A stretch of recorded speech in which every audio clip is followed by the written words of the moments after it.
So there was a time period of confusion. We didn't know what to do. We didn't know what God's plan was. My kids were gone.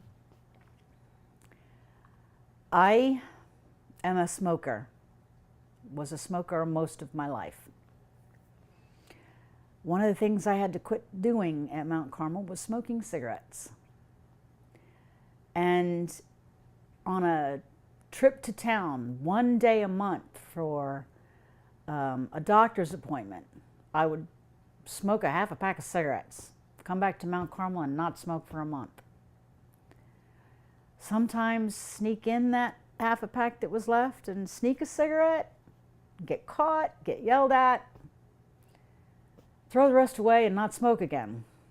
Smoking was a really hard thing for me to quit.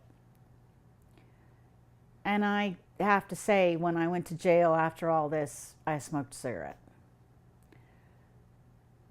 After the raid, in all the commotion, after my kids left, I smoked a cigarette. And other people drank alcohol. We're all human and we all sin and we all have faults. And even though we're trying to be the best that we can, and God sees through all of it, eventually we got caught. We had conversations with David. And as much of a sinner as I am, God loves me. And the mutual agreement was that I should leave. I wasn't kicked out. I was told that it would be the best thing if I leave. For those that were still there, they didn't have my sinning around them.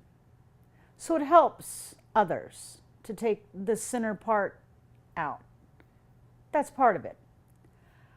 Also, I wanted to leave because by this time I had seen videos from the boys' ranch and the children acting like wild fools.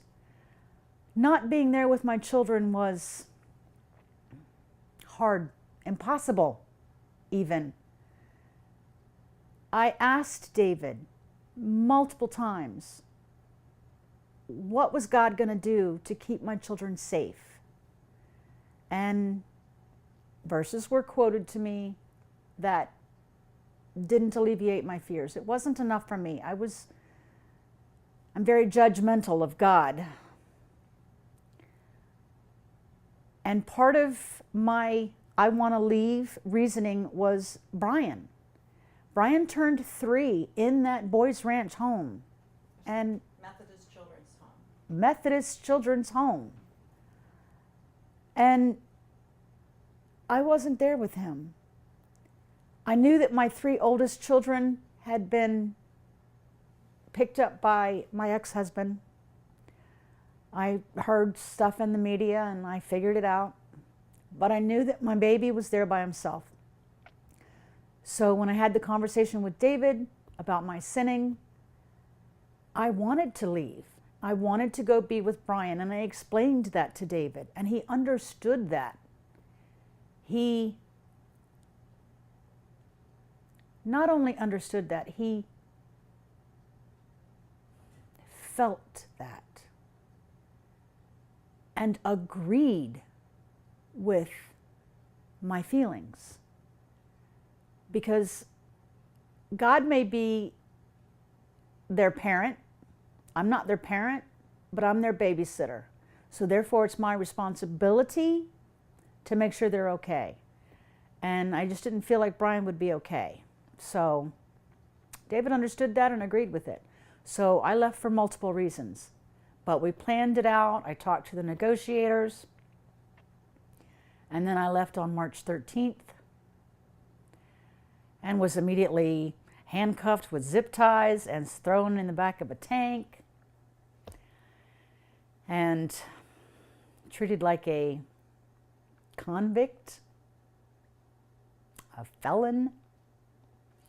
I was told by the negotiators that I would have a debriefing, but then I would be able to go see my son and be with my son. That was not the case. I did get a debriefing, and then they let my son come see me for a few minutes, and then they took him away, and I didn't see him again. And then they threw me in jail and put an orange jumpsuit on me.